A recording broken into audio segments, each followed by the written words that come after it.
right. Hello, everyone. My name is Fawn Walker Montgomery, and I'm the CEO and co founder for Take Action Advocacy Group. Welcome to our podcast, Voices of Liberation. Thank you for joining us today. Wanted to start like we typically start the podcast, which is by going over an overview of who we are and what we do. So, Take Action Advocacy Group, formerly known as Take Action Mon Valley, has been around 12 years now. So this will be our 12th year being around. Yay! And we started in 2014, which is wild to even say. So we have a lot of gratitude. A lot of nonprofits and community groups don't make it that long. So we have a lot of gratitude to the community, to our supporters, for us being around for 12 years. So TAG is a Black liberation organization. We do Black collective liberation and social justice work in the greater Pittsburgh community of Allegheny County that we affectionately call the Mon Valley. We serve the whole county, but we do focus on the Mon Valley and other areas outside of the bigger city of Pittsburgh just because they get a lot of resources, not that they get the most, but that they get more than the people who live outside the bigger city. So we primarily focus on those communities, but we do work nationally and around the world as well.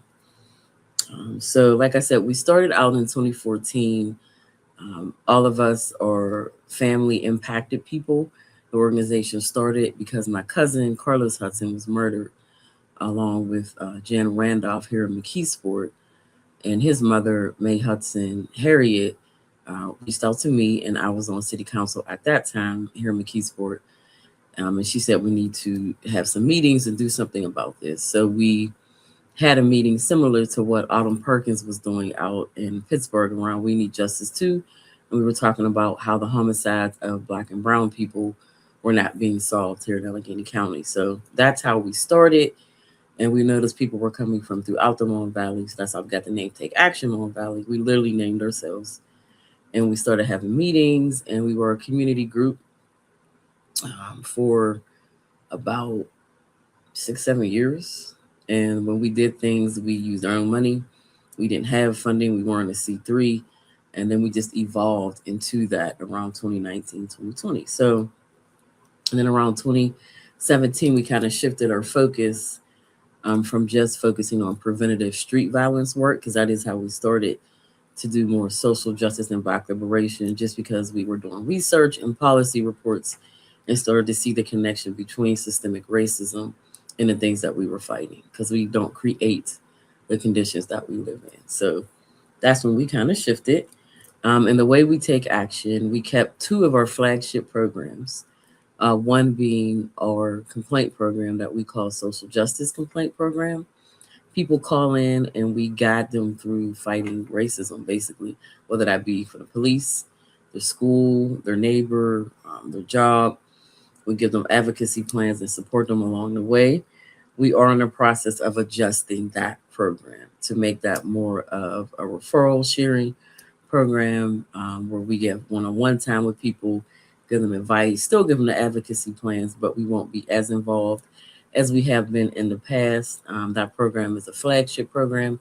It's been around since we have been around. So there comes a point where you have to shift and pivot.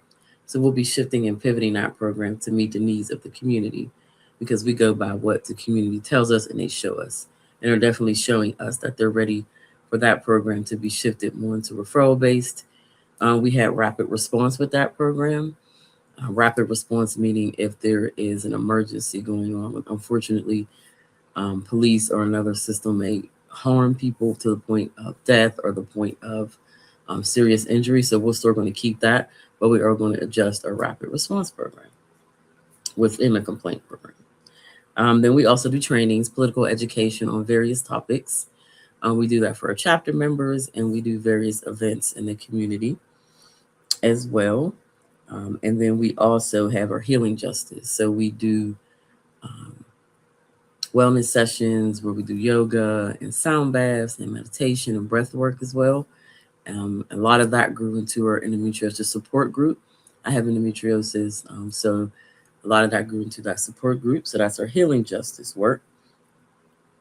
And then we have all of the social justice initiatives that we support. And we support them all because we Black and we can't pick and choose. We're not single issue focused. We are justice focused. So we focus on all of the things that you could possibly think of. We do focus on specific things throughout the year that is guided by the people we serve. So in our complaint program, the issues that people call us about typically match what we're working on within our chapter program. And our chapter program is another flagship program that has been around since the beginning. It has carried us, our chapter members carried us before we became a nonprofit because, we were all doing the work and we put our own money in when we were doing programming. So, big announcement. I do have a shirt on here. It says Black Lives Matter Grassroots because the chapter now is going to be called Black Lives Matter Grassroots Mon Valley / Take Action Mon Valley. We have joined on to Black Lives Matter Grassroots, which is the original formation of Black Lives Matter. These folks were a part of the original formation. They have broken off due to the issues that Black Lives Matter was having, but these people were a part of the original formation. So Black Lives Matter Grassroots, we are honored to be joining them and Baba Akili and Dr. Lena Abdullah, who was the vice presidential candidate alongside Cornel West a few years ago. So I'll talk more about that in the end, but that's just an update in our programming and what we do. And this podcast is a little special. I'm calling it a team takeover. Our advisory board member, our founding chapter member, Soleil Me, who has been with us from the start, is going to host our youth chapter and our interns, Grace Walker and Mariah Wilson. So I'm going to bring them on now, and then you won't see me, and then you'll see me at the end.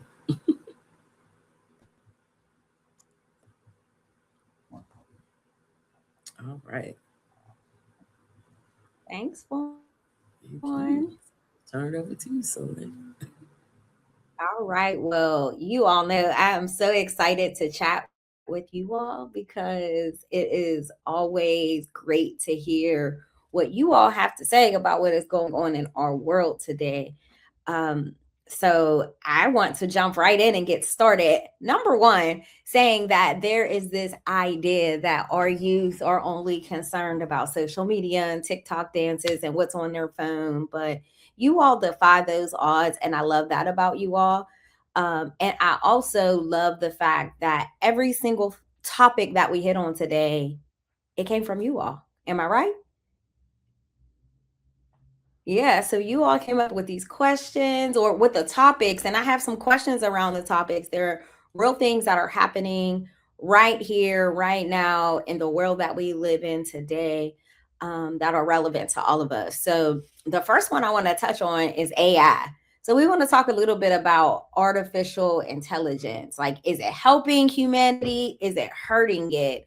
I really want to know from you all, when you think about AI, how is it affecting our lives? And when we say our lives, this means our everyday lives, our jobs, education, um, etc. Like, is it making it better? Is it making it worse? Is a little bit of both? Like, let's have an open discussion about that and what that looks like for us.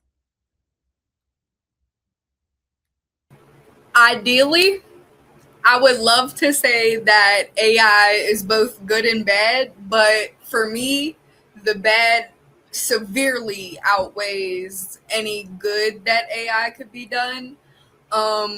Starting off with the amount of water that AI uses for cooling and for anything, it's like they can't even quantify fully how much water these data centers or any AI uses. They can't even tell you like the full amount. They can give you an estimate of how much water it uses.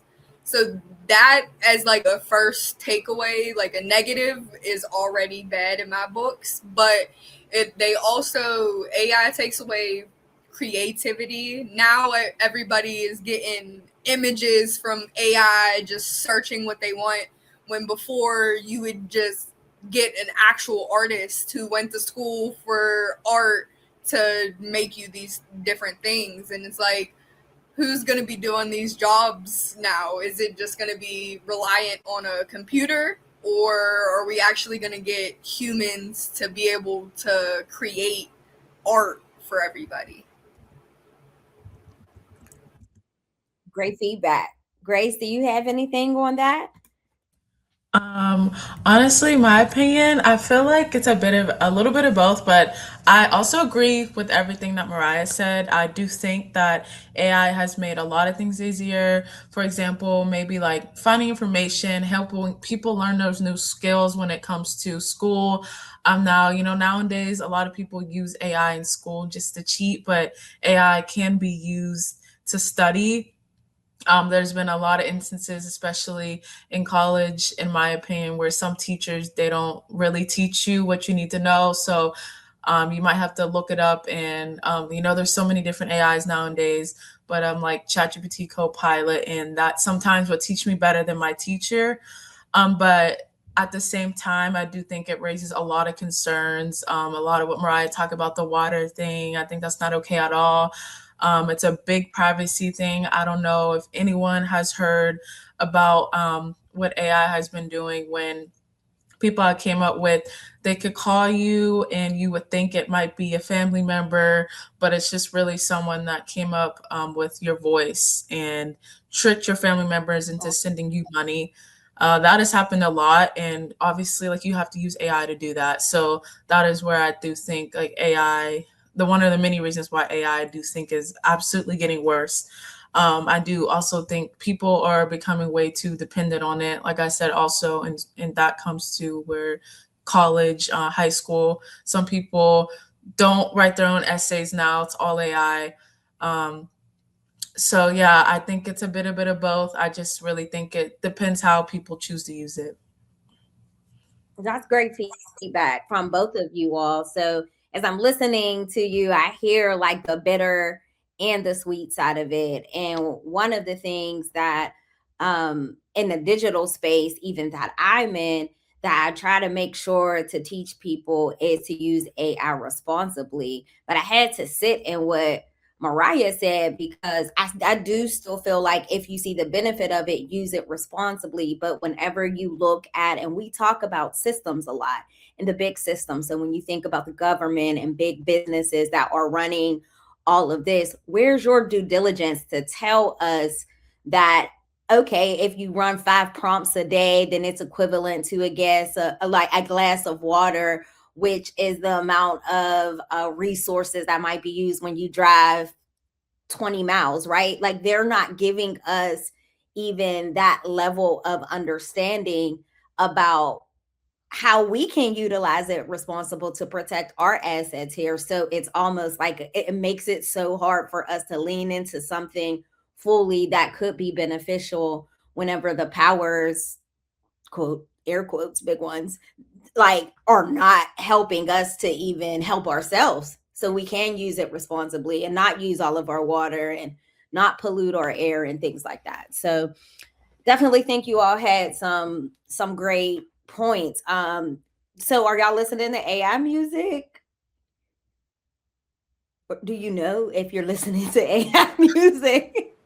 Hopefully, I am not listening. I do not listen to any AI music knowingly. Okay, that's really great. However, Okay. there might I don't know. They're Oh, they don't have it's gotten really good to where it sounds like an actual person made it, especially with mhm. me working a summer camp right now that is focused on AI. It's actually called AIPI. So I'm teaching these kids about these topics that, and as I learn more, it gets a lot more questionable in my own mind of if AI should be used across the world or even every day. Like you should apply for a license to use it. Like we have to apply for a license to drive or something. But it's so funny you say that. So y'all know how whenever we post like a story or a post on Instagram, TikTok or Facebook, you have say you want a certain song as a background, but it's copywritten, so you can't use it. So they'll have the suggested songs. So I haven't been posting that much anyway, but I decided to post, and there was this song, and I was like, "Oh, this song is fire!" I mean, the lyrics were really good. It was just talking about a woman that was evolving and finding her voice. I mean, it sounded like a Take Action jam. We would all get with it, like, because it was so strong, so powerful and uplifting. I was like, well, who sings it? And it just popped up. I didn't ask for it. I didn't search for it. So I went and looked it up in my music platform, and I ended up seeing that it was an AI artist. And I was like, yeah, I can't just sit and listen to this album, but this song was great. And we really have to watch, because we don't know, like you said, Mariah, I'm not knowingly listening to it, but it can infiltrate into something as simple as you posting a story and we not even know it. So I thought that was interesting, but it also leads me into my next question. So Oh, I'm at sorry. Can I Take say Action. something? Oh yeah, Can I yeah. say Go ahead, something? Grace, please.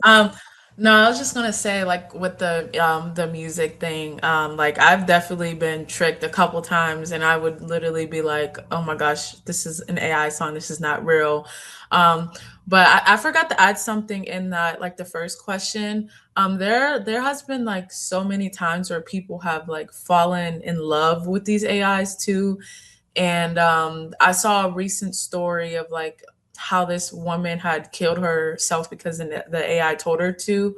So like it's just like you said, Miss Oh, Soleil, people using it like responsibly. It's just really sad how like a downgrade AI has been. But yeah, I just wanted to add that in there. I just thought that was crazy, just seeing like how much AI can influence everyone. Because at the end of the day, like yeah. I will evolve, and it literally agrees with what you tell it to do. So it's crazy. It's sort of like someone telling in your ear, like, yes, yes, yes. It literally won't probably ever tell you you did something wrong. It will just be like, no, Right. yeah, you did, but there's always a but with the AI, I feel like. Yep. Even when you correct it, it'll say, "Oh yeah, I'm sorry, I missed that. I'm glad you pointed that out." I like when I teach it, I tell people you have to have a human in the loop. But to your point, if the human in the loop is struggling, if the human in the loop, which means that here's the AI, here's your prompt, here's your output, but there has to be a human in the circle in order for it to happen, right? Because at the end of the day, anything that AI is doing, there's somebody behind it. Like that's some also very important for us to know. It's not simply robots taking over the world. There's a person that programmed the robot. There's a person that made the prompt. So we can't forget that.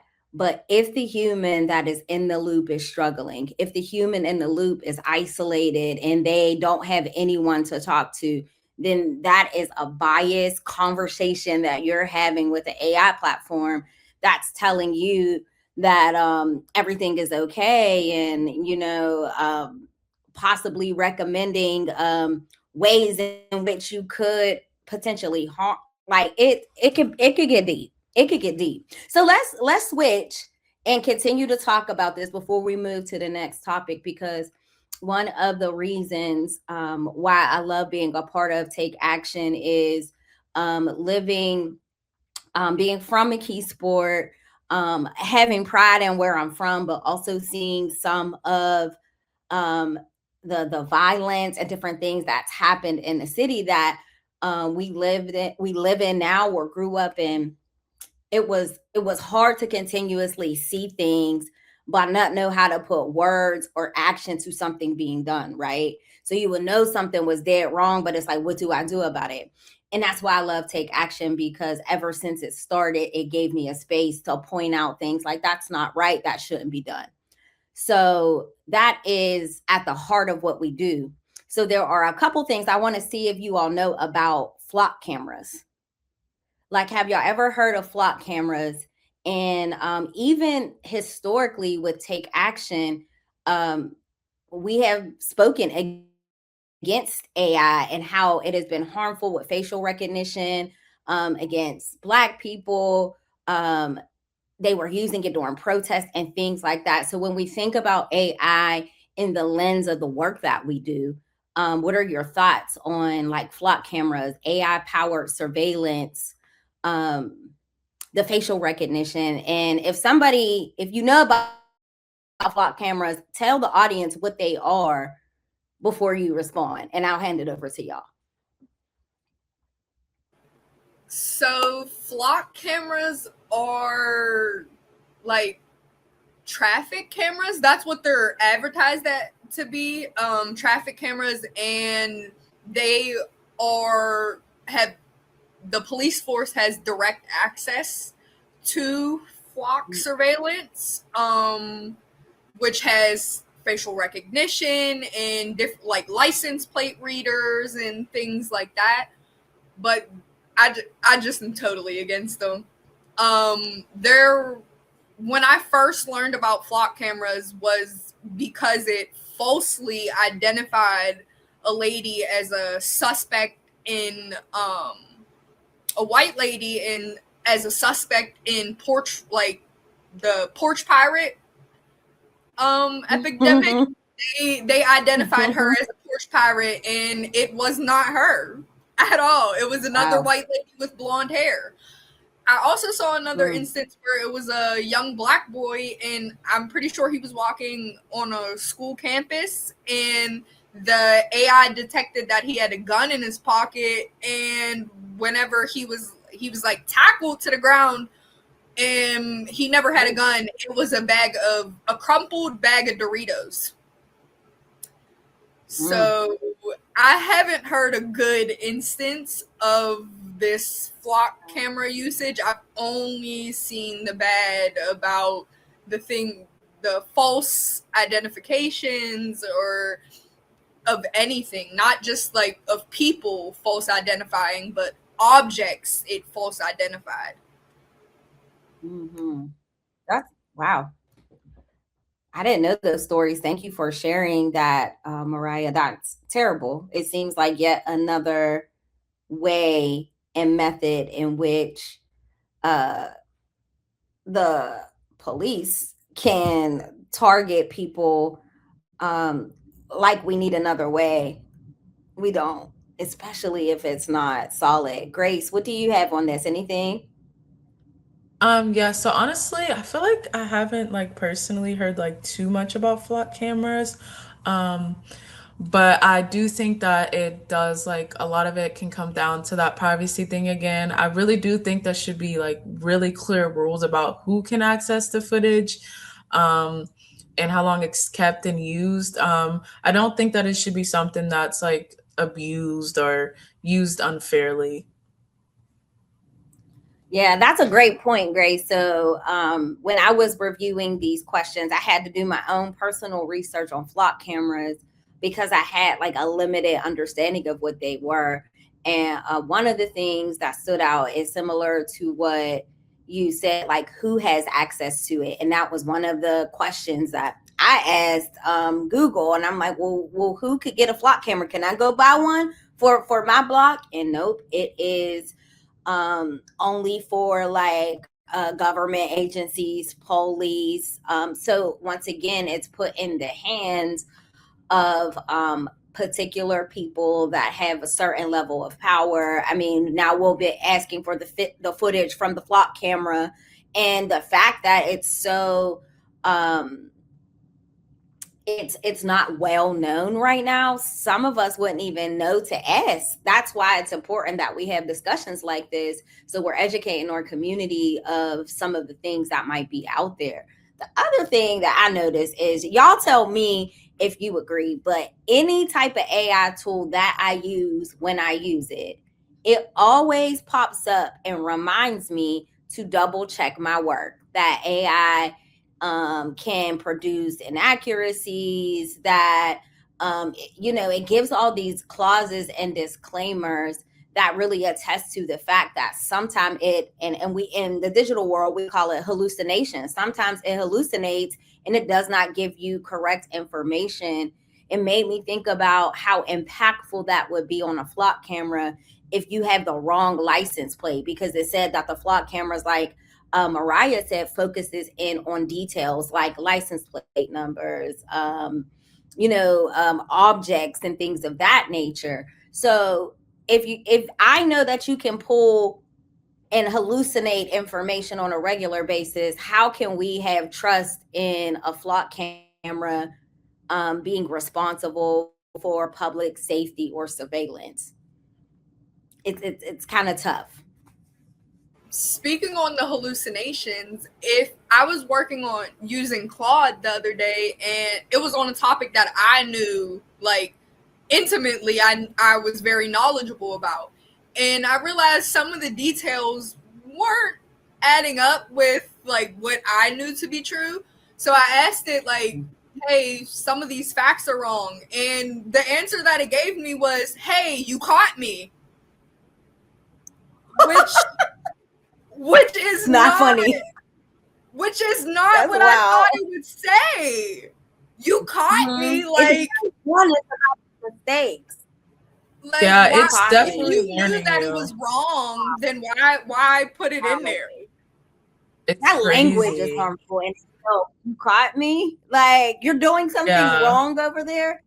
It really, I think it causes a tug in our humanity as we are entering into our world that's ever changing. Like, AI is here.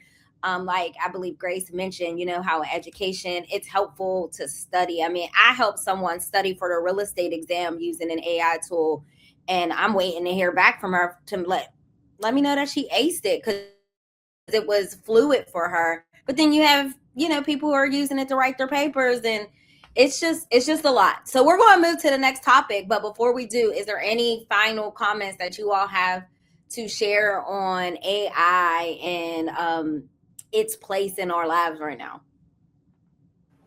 AI is, if you think of AI as just doing hard tasks, it's not.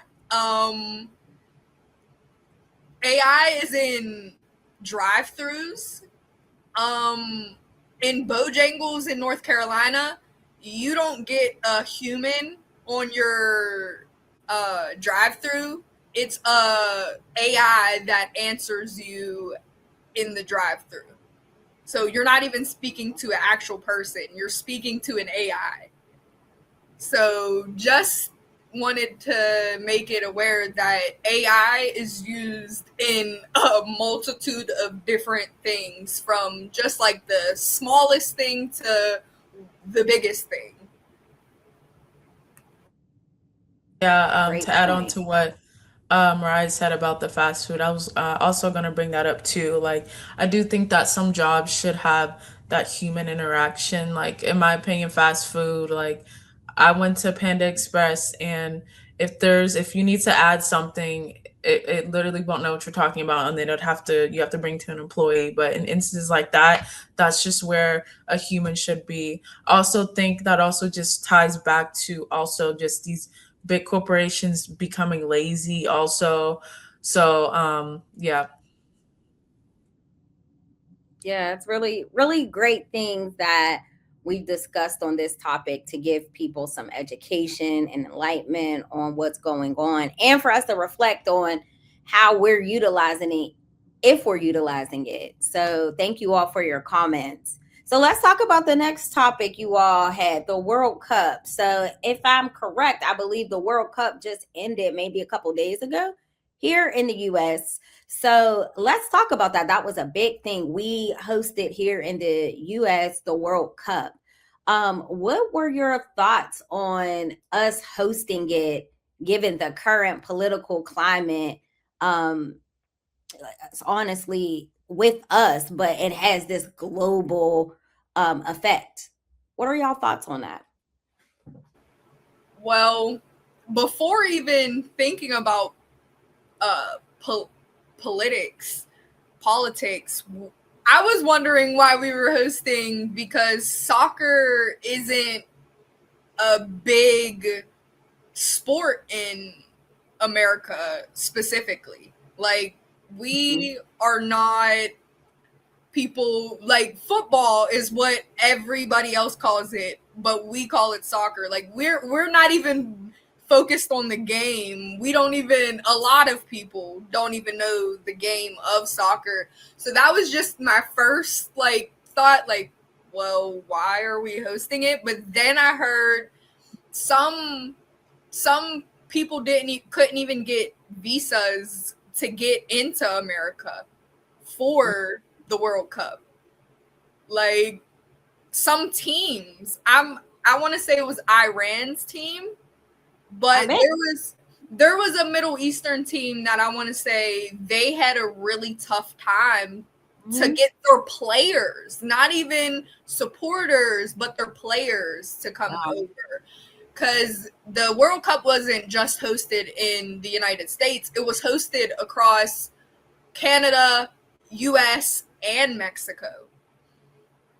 So for everybody to be traveling in between the three countries, it was very surprising that they would let that happen when ICE was just raiding people who were even American citizens. So for a bunch of foreign people to come over and that be A-okay when American citizens and even immigrants were losing their lives just months before is ridiculous.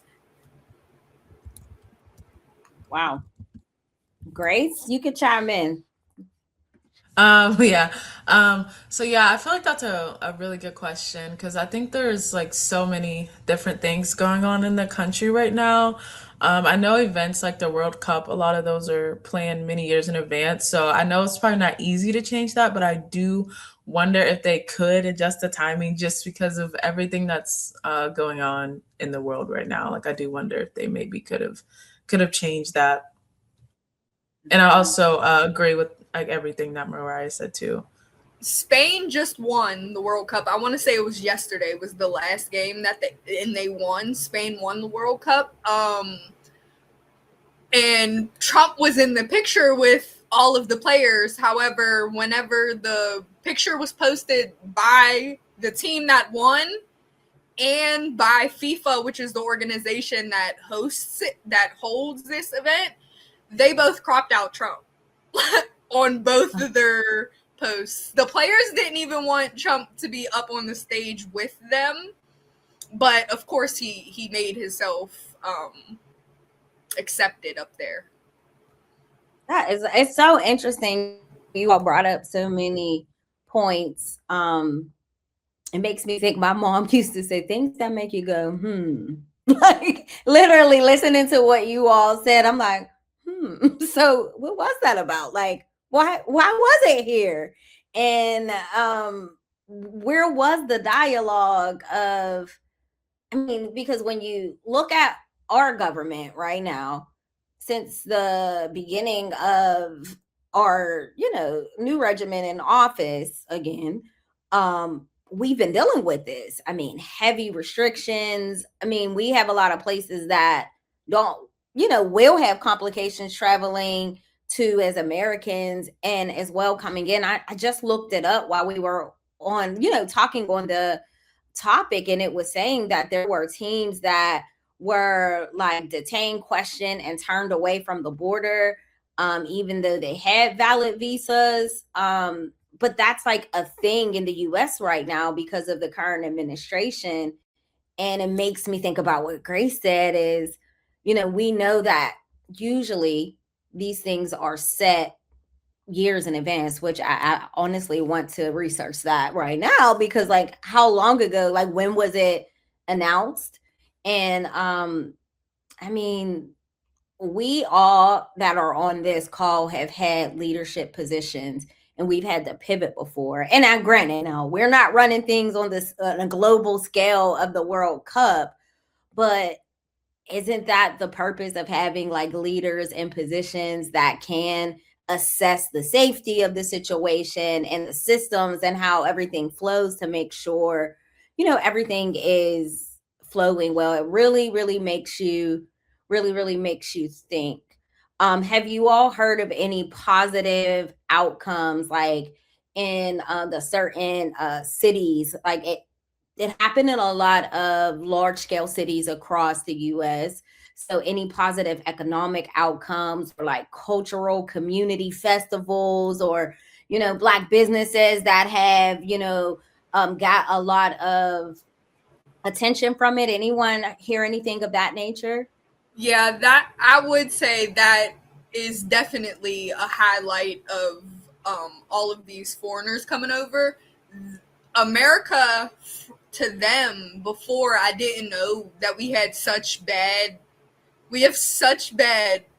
reputations across over there, like just the people in general, not even just our government, but everybody thinks that we're terrible, that we're just fat, lazy, mean people. When they came over and started indulging in the culture, they were like, I kept on seeing videos that were like, "Oh my gosh, Americans are the nicest people that you would meet. They say hello to you on the streets. Like they're not mean to you on the streets. You can go up to somebody and ask them a question and they wouldn't just turn you away," which is what I would think that any person would do for somebody. But that's not their culture. They don't run hospitality like us. They aren't as nice to each other as people. I saw a TikTok of somebody in New Orleans and he went to a second line um dance parade, like, and he was having an amazing time. Barbecue also is a big thing for them. They've never tried barbecue food or good barbecue food. All the videos I see of people in Texas is everybody trying barbecue and ranch. They do not have ranch in Europe or Asia. TSA had to send out a message to the Europeans that you can't bring bottles of ranch in your carry-on, that they had to make sure that their bottles of ranch were in their checked baggage so that they can take it overseas, because that was a really big thing. Everybody was tasting ranch and it was amazing. So I guess like the food and them seeing in person, like one-on-one, that we aren't mean people that we're shown. Everybody thinks that it's Mean Girls, that everybody's just Regina George. So that was definitely a highlight to see everybody's TikToks making, oh my gosh, like crazy reactions to something that I would be like, not look twice at. Very, very interesting share, Mariah. Grace, you have something on that too? Yeah, so honestly, like the World Cup, like I'm not really like into soccer or anything. So like to me the World Cup, like I only just watched it like yesterday. I watched the last game, but um, I'd say a positive thing was I heard that some of them were staying in Greensboro, North Carolina, like and they were like where I am for school, some of them were over on our field, UNCG. They were just which is like across the street from me, which is really cool. I guess that's where they were training. So I thought that was just very cool to hear that, you know, such big people that people look up to are like literally so close to me. And like I said, because I didn't think that they'd be in Greensboro, North Carolina. So I thought that was just super cool. So it sounds like we have another bittersweet world topic, right? Where there are some bitter things that's like, well, how did we even get here to host it, given our political climate, everything that's going on with immigration and ICE? It makes you wonder. But then at the same time, because of our current administration, because of our political climate, and honestly, historically, America in itself, people have had a narrative about us overall based off of things. And from what you all are sharing, the World Cup being hosted here may have also shifted some of the narrative about Americans as a whole and our culture, that may like maybe we're not just whoever is our president at the moment, whether you like or hate them, so that is a plus. Even the welcoming and integration of global cultures. As Grace is saying, right outside in North Carolina, Greensboro, we have a team practicing in our field. So once again, it reminds me of our AI conversation. There's those things that we know probably, we should put a flashlight on and check out and be aware of, yet also those potential benefits and positives that come out of it. All right, y'all. So last topic for tonight's podcast. Recently, America celebrated 250 years of the American Empire. So I want to know from you all, like, what when we say that, when they say that, what are we actually celebrating?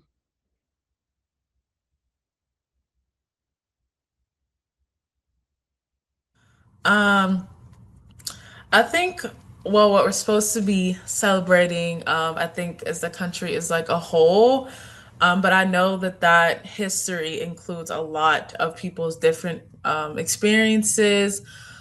For example, like, Black people, all the slavery that our ancestors went through. So, when we celebrate that, some people are thinking, like, what are we, really celebrating? Like, is there anything to really celebrate? I do think that we should recognize the achievements maybe that America has had, but I do think that we shouldn't ignore a lot of struggles that community has faced in coming to the 250 years. That's good. That's good. What about you, Mariah? I agree with Grace. There's a lot in America's history that isn't to be celebrated.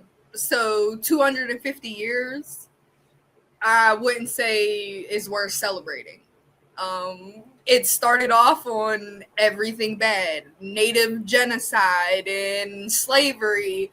I just don't think we've gotten to 250 years worth of celebration.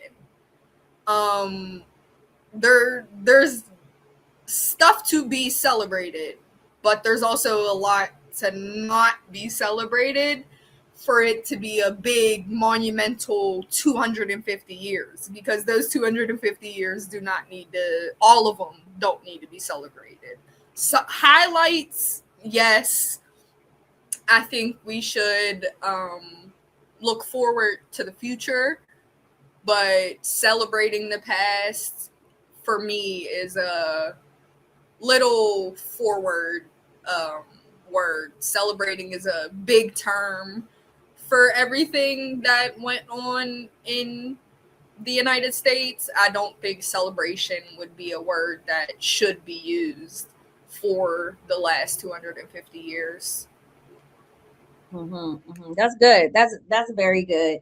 That you say that. I have a follow-up question for you all, because it is kind of hard to, even buy into the whole 250 years of celebrating. Like, whenever you all came to America and stole it from the Native Americans, like, how, when you brought, African people over and made them slave and built this entire country. Like, how do we celebrate that? Um, I have a question, and it's okay if you all don't have an answer or need to think about it for a minute.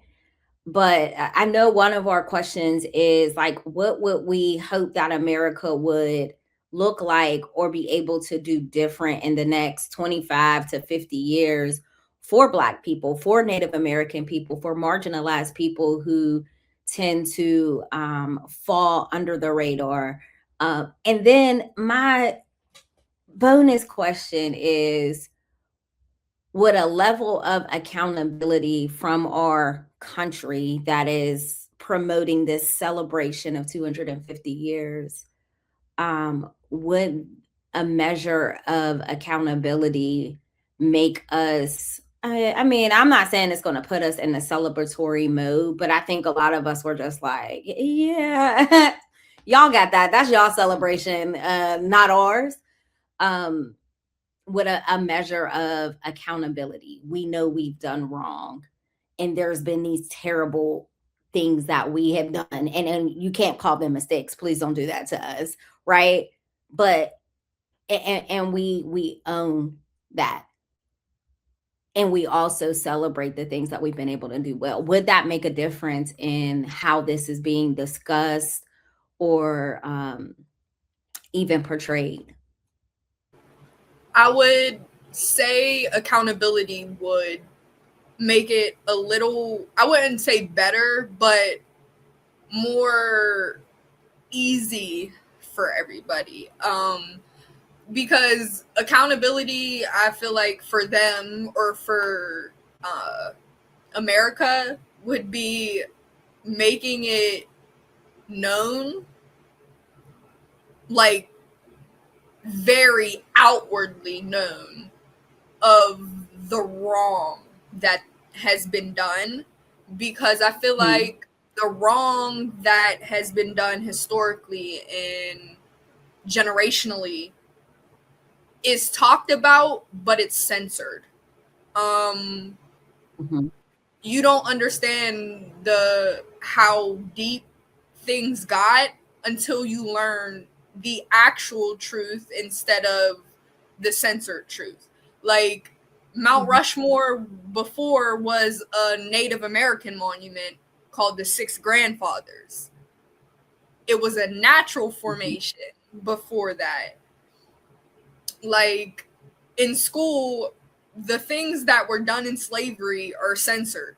Um, People were eaten, not even just like as a delicacy, eaten daily, killed daily in horrendous ways that you don't learn about unless you go searching for the actual truth. Mhm. Mhm. Mhm. And a lot of it is still happening today. So, I mean, as I asked the question to you all, I was processing it myself as well. And, um, sometimes accountability isn't enough when you're still living in the injustices right now.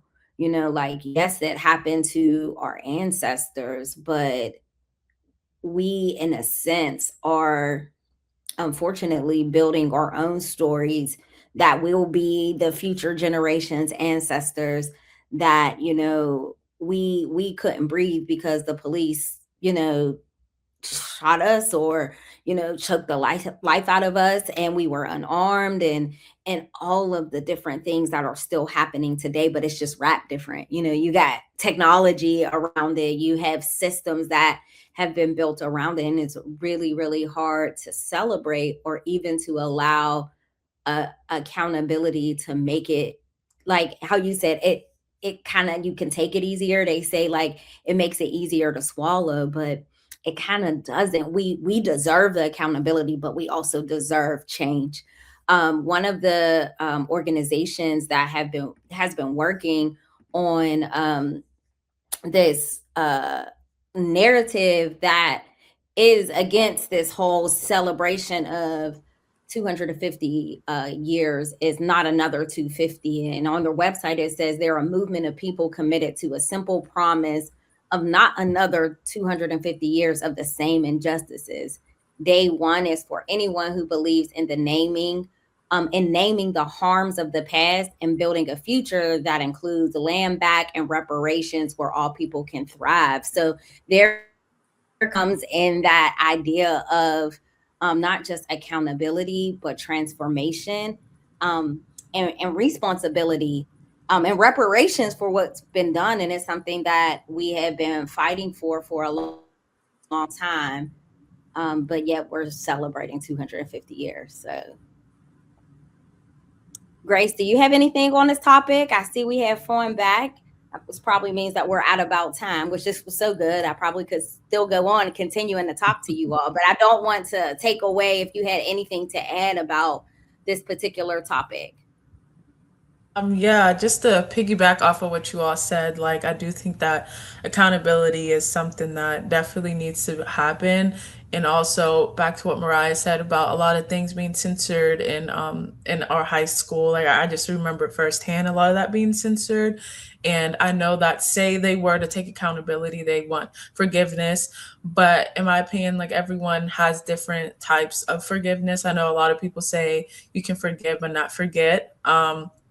So yeah, I do think that there would definitely need to be some accountability taken. And just one last thing, what I think America will look like in the next 25 to 50 years, I really, first and foremost, I really hope that Black communities continue to have those opportunities in education. We have a lot of more Black businesses. I want way more all over the country.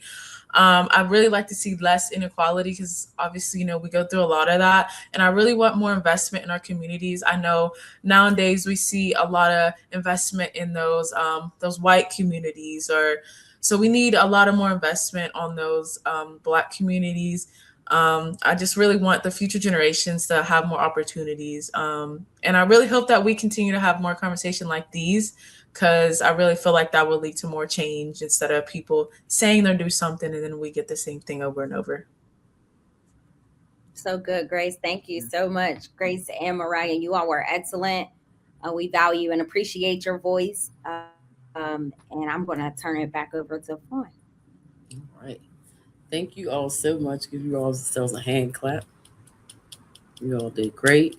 Um, thank you, thank you, thank you. These ladies have been with us since the beginning, since the beginning of TAG. So I appreciate you all. I thank you all. So this section is a section I call talking shit. So it's gonna be very quick today. First piece I want to go over is this connection between police violence and ICE. This is something that TAG has put out different graphics about in connection with the police and ICE. When you say abolish ICE, you have to say abolish police. The two are connected. They're not separate. They're the same system. It's the same system, literally. And they work together a lot as well. So ICE has killed more than 20 people. And I'm talking about just in 2026. Since their existence, it's been more. It's just being talked about now, like most things. The shit's been going on. There's so many names. There's so many recent things. I know Lorenzo Arroyo, and my apologies if I'm saying their last name wrong, was recently killed by ICE in the last 2 weeks. One of the first people that at the end of 2025, beginning of 2026, on New Year's Eve was Keith Porter. Keith Porter was a Black man, a Black father, a Black person that was killed by off-duty ICE police officer Brian Pelagos. He was off duty and he shot and murdered Keith Porter. We joined Black Lives Matter Grassroots Los Angeles in calling for the arrest of Brian for the murder of Keith Porter. So many people have been murdered by ICE, and we don't want to ignore the connection with police violence that occurs. We'll put there's a petition going around for that, and we'll put that in the chat as well with the murder of Keith Porter by Brian Palacios. And I could be saying his last name wrong. He was the ICE officer that killed Keith Porter. So we will put that in. We will put that in the chat. But please, as you're uplifting, you're organizing, and saying things like abolish ICE, make sure you're saying abolish police as well. These two systems are directly connected. Police are not the heroes of ICE. They are a part of the same system. So make sure you're amplifying both when you are saying that. You also want to amplify baby Cohen Wiley, who was murdered in Mississippi by a police officer there. His mother was accused of shoplifting, which she was not. I don't know how shoplifting got to police shooting into her vehicle and killing her 1-year-old son. And I'm just going to make space for the fact that I'm talking about a 1-year-old child here. 1-year-old child, Cohen Wiley, who was murdered by police in Mississippi at a Walmart. We joined Black Lives Matter Grassroots LA, as well as with their petition to have Walmart release the video. They need to release the video of the murder of the family's child so that can help them get justice. So we joined them in an international boycott of Walmart to release the video. I want to give you all an update on the McKeesport Police Violence advocacy campaign that we have here. To update everyone, we have been advocating against McKeesport Police Violence since TAAG's entire existence. We launched a campaign about a year ago due to the fact of the various phone calls that we received in regards to McKeesport Police being violent toward community members. One specifically, a 70-year-old Black man, Mr. Stinson, they broke his ribs, fractured his ribs, assaulted him. He was 70 years old. He has a trach, and they took the his trach, and shoved it further down in his throat. 70-year-old Black man, you all didn't need to be that aggressive with him. Before we even launched the campaign, we sued them alongside with some plaintiffs here from the community and the ACLU due to the fact that after one of their officers was shot in 2020, they responded looking for the person, Kobe Francis, that shot the officer very violently, rolling up in people's houses, guns pointed at children, guns pointed at people, just looking for Kobe. Kobe was found alive. The officer survived, but the community was traumatized. So that's when we filed a lawsuit. It was recently settled, and we had some wins within that, and it ties into our ongoing this campaign that we have. So some of the wins were we got mental health officers to respond with police. So we have the A team in McKeesport, and they have a tiered level. So for certain tier, they will respond. So if you have to call police, which we're not supporting, but if you do, ask for the A team to come out. They are mental health people, they're therapists, and they can respond with police. We have that available in McKeesport. We have a complaint process that is now anonymous. So you can go online and you can file a complaint, and it can be anonymous. Or you can go in person and do it as well. And TAAG can go with you and support you as you do that. So those are two wins that came out of lawsuit that directly connect to our advocacy campaign. There were some other wins that came out that were really community wins. They're not really TAAG-esque. Training was one of them, and we do not support that because we do not believe that we have to untrain people to kill us. Like, why I got to train you to not kill me? They arrest white people all the time without killing them. So training does not work. But however, that was a community need. That's what the community wanted. So that's something else that came out of it. But you're not going to hear TAAG say that as a win because we just don't believe that it helps. We don't believe in meeting with police. We believe in meeting with the community. We did have a meeting with the mayor and the business manager a few weeks ago with here in McKeesport, and we talked about some of the wins we had. They did ask some questions about one of our other demands, which was defunding the police, taking that money away and putting it back into some preventative efforts in the community in regards to violence, giving it to some Black churches, Black community groups, Black orgs to help continue to fight and be proactive against some of this community violence. So they did ask about that. We talked about a police review board. We're pushing a police review board with subpoena power and community control. So that is something that we'll be pushing a lot coming up here lately, is a police review board here in the city of McKeesport with subpoena power and full community control. But we did have that meeting. We were open and honest with them that our boycott of city activities is still in place until we get this police review board and until they defund their police budget, which is the biggest budget in any city and community you're in, and give some of that money back to preventative efforts. So that's where we are at now. The body cam video is being released. More than likely, they won't release them. We have put a request in, to the DA, but there is there's a lawsuit going on with the Stinson family and the city of McKeesport. So they're saying they can't release it till after.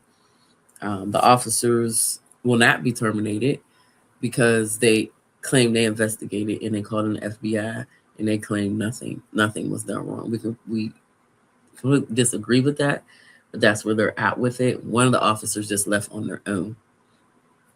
But that's where we're at with that. So those two demands we're going to be pushing, and you're going to hear a lot about the demand with defunding their police budget and putting that money back into preventative measures here in the city of McKeesport to address some of this community violence, as well as the police review board with full community control and subpoena power. So that's it for our talking shit section. And then just want to remind people that we have to continue to resist. We have to continue to have rest practices in place that'll help us continue to resist. This is not the time to do nothing. This is not the time to just be silent. This is the time to speak up and resist in any way that you feel comfortable. There's more than one way to skin a cat. There's more. I don't like that statement. I'm not going to say that. There's more than one way to fight back. There's more than one way to resist. Everyone has a role and a movement to play. Find your role and do it. Find you a group and organize. Use your voice. Use your power. This is not the time to do nothing and sit back. They're taking our rights away as we speak.